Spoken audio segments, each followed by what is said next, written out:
Yeah, please. Are you Policy okay? question, Mr. President? Go ahead. There's a lot of debate right now about these license plate scanners that are going up across the country. They're called flop cameras. People are worried that the police might misuse them. Have you heard of them? Yep. What's your stance? Well, it's being studied right now. You know, you have pros and cons, right? It's being studied right now. We'll have an answer sort of as to our views on it over the next couple of weeks. Mr. President, yesterday John Ossoff said you'd rather travel with your aide, Natalie Harp, and build the ballroom than do your job as president. What is your Who said response, that? John Ossoff? You mean Pee Wee Herman? Pee Wee Herman lookalike? No, I would much rather do other things. We're building a great facility here.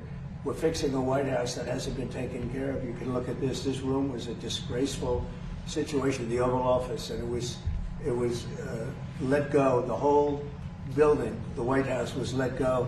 The exteriors were falling apart. The columns were falling apart. The whole place was a mess. In addition, they've been trying to get a ballroom for the last 150 years. And when I said I was going to build a ballroom, the military yesterday could see me. And they say, sir, we have an opportunity to go down deep into the ground and build a military facility to go to the White House and to go with all of Washington, D.C., which would be so valuable. And then they came up with the drone port on top, which would be a major drone port to protect the White House and all of D.C. And all of those things added up, and it became much more than just a ballroom. And I said to myself, well, what an opportunity. I mean, if I was just going to build a ballroom, I could have had it built very quickly, because I build very well and very quickly. We went 5 stories down into the ground. We did a lot of tremendous things for the military, things that they could never get. They said, this is an opportunity that we have because you're building the ballroom, that if you would be willing to spend more time, we would love to be able. We've been trying to do this at the White House for many, many years, and they've been trying to have a ballroom at the White House for many, many years. Now, what happened is we used to use tents, and the tents are usually made of either plastic, a plastic material, or canvas. And they wouldn't stop a .22 caliber. They wouldn't stop anything in terms of safety. It'd be very dangerous. And they haven't used a tent for years. They haven't had any big, like we have President Xi coming on September 24th or so. I think it's September 24th. And we'd love to have 2,000 people coming to dinner and celebrating a nice evening, et cetera, but we only have a room that's going to hold 89 people, and 89 people is not appropriate. So maybe more importantly, it's totally secure with bulletproof windows, bulletproof sides. It's drone-proof, it's missile, every at the top of the line. And we need it, and especially with what's happened, unfortunately, to the world, you could say. Yeah. So do you believe the ballroom is a big part of your presidency? This morning you said you would bomb the S out of Oman if they got in the way of reopening the Strait of Hormuz. Would you say you're out of patience with Oman as strategic No, partners? I don't think they negotiate? behave very well, but we handle them very easily, just like we do others. Just based on your answer on the ballroom, Mr. President. Mr. President, I have two questions. Go ahead. There's a report by Center Square that nearly 24 Democratic attorney generals, months before your reelection, were basically planning already lawsuits against you, and wanted to see what your comment is on that. Second question. Well, I heard about that. I'm not surprised because they've weaponized this country like never before. The Democrats, or the Democrats as they call them, they've weaponized the country like nobody's ever seen anything like it. When you see the reports that are coming out now, that you would have never seen if I had not won the election in a landslide. But you would have never seen it if I didn't win the election. But the reports that you see coming out now and the kind of illegal activity that they used on the 2020 election and beyond is earth-shattering. These are very dishonest people, so I wouldn't be surprised to hear that. Mr. President, based on your answer, Mr. President. Sorry, this is on D.C. You have mentioned before if the Democrats get in again, that they may eliminate the filibuster next time and make D.C. a state. A while back, Senator Mike Lee had floated an idea. It wouldn't be a state. It wouldn't be. I mean, if we're talking about us, we have, as you know, a very radically left person elected mayor, who I haven't met. I'm sure she's very nice, but very, very, very radical left. And we would have to federalize D.C. You know, we've made D.C. great. When I got here, it was a very dangerous capital. I would have said to Ryder, don't come, it's too dangerous. Now I can say you can walk down the street, you can grab Nathaniel and all your friends, you can walk in, you're going to be very safe. But if you were here a year and a half ago, the numbers were horrible. the crime stats, the murders, the death, the drug dealing, everything was up. We have one of the safest, we've taken it from one of the most unsafe cities in the country to as safe a city as there is. Amazing what's happened to Washington, and it's our capital. We have to have a safe capital. And we did it through a lot of different reasons, but we also put the National Guard here. But in addition to that, the cleanliness, the new grass, the graffiti's all gone. We fixed up 82 monuments, fountains, and other things. The places, and when you see it in 6 months from now, it's going to be even beyond that. We're proud of our capital. I think these things are important. Whether you build, whether you do something to fix the White House, where, you know, now they've never had a real estate developer, a good one, a real good one, here before, and they might not ever have one again. But, you know, fixing up our great capital is a very important thing. I think it's very important psychologically. It's very important from the standpoint of people being able to come to the country and not get murdered in the capital. People would come here. We had one of the worst, one of the most unsafe cities in the country. Now we have one of the safest. Just to finish, we had a real problem with restaurants. Nobody wanted to have restaurants, restaurant entrepreneurs. Now you can't get space. Every restaurant is packed. The place is booming. People aren't going to get mugged and raped and beat to hell and shot and killed in Washington, D.C. One of the safest places. Crime is down 84%. And I did that in a short period of time. It's also down in Memphis, where we went specifically, and it's also down in New Orleans. I was asked by the governor, could I do something, because they were having Mardi Gras. It was very bad. And they're the best Mardi Gras they've ever had. The safest Mardi Gras that they've ever had. And we could do it in New York, we could do it in California, we could do it in Chicago if we were asked to do it. But the crime stats in the whole country, we have down 15, 16, 70%, a record. Mr. President, on South Korea, Mr. President, on South Korea. Why hasn't Kim Jong-un responded to your request to have a conversation? How do you know he hasn't responded? Has he? Yeah, he has. Did you speak to him? Did you speak to him before you made the announcement yesterday? Where are you in conversation? I'm very positive. Well, just so you understand with South Korea, look, South Korea has been protected by us for many, many years. And during my first term, they agreed to pay close to $3 billion a year for protection, because we don't, you know, they essentially weren't back. And I asked them to do that at my request. I said, not right. They weren't happy about it, but they agreed. I asked for $10 billion, and they were very unhappy. But we agreed for a short term that it would be $3 billion, and next year it would go up, and the next year it would go up, so they start paying for their protection. When the election was rigged and I ended up watching for 4 years and then coming back, I watched Biden rescind that $3 billion here for whatever reason. When I called recently President of South Korea, who I like, I think he's very nice actually, but I called him, I said, would you like to give us a little hand? We don't need help with Iran, but if you'd like, give us a hand with Iran. He said, no thanks. And I said, wait a minute, we have 39,000 soldiers over there guarding you from Kim Jong-un, your next door neighbor, and you're not going to help us on a very easy military operation in Iran? That's strange. No, we'd rather not get involved. I say, well, why are we involved in helping you? So, and I want to help them, but, you know, when you ask somebody, would you like to give us a hand, and they say, no thanks, and then we're guarding them from a country and paying ourselves billions of dollars, it's costing us billions and billions of dollars to protect not only them, but other countries. Look at NATO. We spend hundreds of billions of dollars protecting Europe from Russia. Hundreds of billions, mostly from Russia, but from other things too. And then they say, well, they don't want to get involved with guarding the Strait, where they get most of their oil. They get 50% of their oil, and they don't want to get involved. Why are we doing it? So all I want is fairness. And South Korea, I get along with them very well, but they were paying $3 billion a year, and then they convinced Biden that I was probably a bad person, and they shouldn't, and he immediately rescinded that order. So we were getting paid. We would have been getting paid a lot more, but we can't go around and protect all of these countries, especially when they're not there to help us. Did you speak to Kim Jong-un? Did you speak to Kim Jong-un?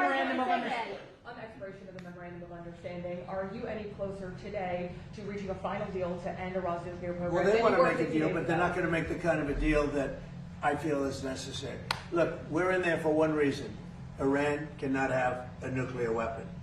You understand that? Iran cannot have a nuclear weapon, and they won't have a nuclear weapon. And right now, them building one after what we did previously with the B-2 bombers, going to be a long time behalf. But Iran cannot have. It's very simple. They can't have a nuclear weapon. Mr. President, on South Korea. How do you respond to the folks who say that you are prioritizing the interests of adversaries in North Korea over our longtime partners by No, scaling back just the military opposite. No, exercises? I'm making it much safer. You see, I'm actually making it much safer. Kim Jong-un has always treated me with great respect. And we met on numerous occasions, actually, 2 primary occasions, spoken and spent time. I understand him, he understands me. You're doing war games. I get along with him. You know, he didn't like Biden, he didn't like Obama, he didn't like anybody. But I get along with him very well. No, what I'm doing is making things safer. Did he ask you specifically President, to scale back on those? Quiet. You're very disrespectful in front of this young man. Okay? Don't you find her disrespectful?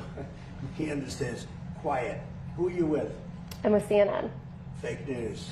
I just You're wanted to fake follow news. up on the South You're Korea a question. You're a loud, boisterous person. You're fake news. I was Be trying to quiet. find out if Be you had quiet. been talking Be to quiet. Kim Jong-un, if he had asked you You're a to fake scale back reporter, and you on those report fake military news. exercises. Go ahead. Mr. President, is there enough food on the USS Lincoln? Yeah, it is. That was a CNN fake report. The Lincoln has been out there for a period of time, good period of time. But over the years, we've had them out there much longer. I was at a group meeting, and an admiral came up to see me over the weekend. And it was at a big group, and he happened to be an admiral retired. He said, I've been on ships that are out there much longer than that, sir. And I know people on the Lincoln, they say it's beautifully maintained and beautifully taken care of. And other people went out and they found out to be true. It was fake news reporting from CNN. Mr. President, There's a report that a senior intelligence official with the CCP just bought a historical building overlooking the White House. Have you heard about this? Do you have No, I reaction haven't to heard that? Mr. President, Mr. President, yes, Mr. President. Yeah, go ahead, behind you, behind you. Okay. The British Prime Minister recently reportedly sent text to someone impersonating Susie Wiles. Are you concerned about his judgment or the state of communications between the 2 countries? No, but who happened? What happened? They sent text? Apparently the Prime Minister sent text to somebody impersonating Susie Wiles, and it was... No, I'm sure that he had a miscommunication. Mr. President, He's the Prime Minister. Mr. President, You know, I spoke to him. We had a good conversation, a couple of them. We had a good conversation. One of the things he is going to do, I think he's going to open up the North Sea. That'll make UK pretty rich, I'll tell you. If he opened up the North Sea, now he's got an immigration problem and he has an energy problem. He would have solved one of his problems. That would be a big thing. That would make UK rich. If you open up the North Sea, it's one of the great finds anywhere in the world. And if they would open up the North Sea, UK would be rich again. Mr. President. Yes, Mr. President. Have the people Don't you find them nice? Huh? Nice people, right? Look at him. He's saying, We're not all where do sharks. people like this come from? We're not all Your sharks. son is saying, where do people like this come from? Go ahead. The people who are Especially opposing, her. the people who are opposing the ballroom and challenging it, have they offered any sort of solution or sort of compromise, or do they just say there should be a hole there? What is The people that are opposing the ballroom are people that, in my opinion, are very disloyal to our country, very, very disloyal to our country. And I think we're doing very well. We're way ahead of schedule. We're under budget. It's going to be the most beautiful ballroom of its kind. You know, when I was in China, we went to the Great Hall of China. It was a big, beautiful building. And we don't have anything like that. And we have to have that. It's very important. But we also are getting tremendous military protection, drone protection. The building is drone-proof. It's missile-proof as much as something can be missile-proof. It's totally bulletproof. Any bullet, nothing can go through the windows. We have, you know, all top-of-the-line stuff. It's very safe. And you know, the one thing, it's not for me. because I'm going to be here a very short period of time. When it's finished, if it finishes right on time, on budget, on time, I'll be there for 4, 5, 6 months. This is for future presidents. This isn't for me. This is for future presidents. And it's a gift. We're making a gift to our country, spending hundreds of millions of dollars to build a ballroom. And it's a gift from great patriots of this country. From, as an example, I mean, I'll give you names. I released some of the names. In fact, I wanted to put them out today, but we got a little busy. And this was, frankly, being with this group of people was very important to me. But we'll be putting them out, some of the people that contributed. But this is a gift to the United States of America. No taxpayer money is necessary. And you're going to have the finest ballroom anywhere in the world. It's not something I wanted to do, but it's something that's needed. And again, I'm not going to get to use it very much, because by the time it's completed, I'll have 4 or 5 months left, 3 months, who knows. But we're ahead of schedule. It's going to be the best of it in the world, of its kind in the world. There'll be nothing like it in the world. It fits beautifully with the White House. It's gotten fantastic reviews, architectural reviews. People think it's incredible. And when you see it, you'll say, wow, that's really something. And that's what the United States is all about. We have to have that. But in addition to the ballroom, we're building a great military complex. The people that started the lawsuit, the head person, I believe, was fired. And she was fired from another event just before that. And she's the one that started. It's a National Trust, but the National Trust for Historic Preservation. Now, they say it's a United States. They use the word United States, but it's not related to the United States. In fact, the United States doesn't even contribute to it. It has nothing to do with it. It stopped contributing when they realized there were nothing but troublemakers. Years ago, it stopped contributing. So this isn't like an official United States Bureau or United States agency. They stopped contributing to the National Trust. And it's called the National Trust. It has this great name, National Trust for Historic Preservation. They're a bunch of troublemakers that the United States, many years ago, long before me, stopped contributing to. The woman that started it was fired. She's no longer there. So this is the remnants of it.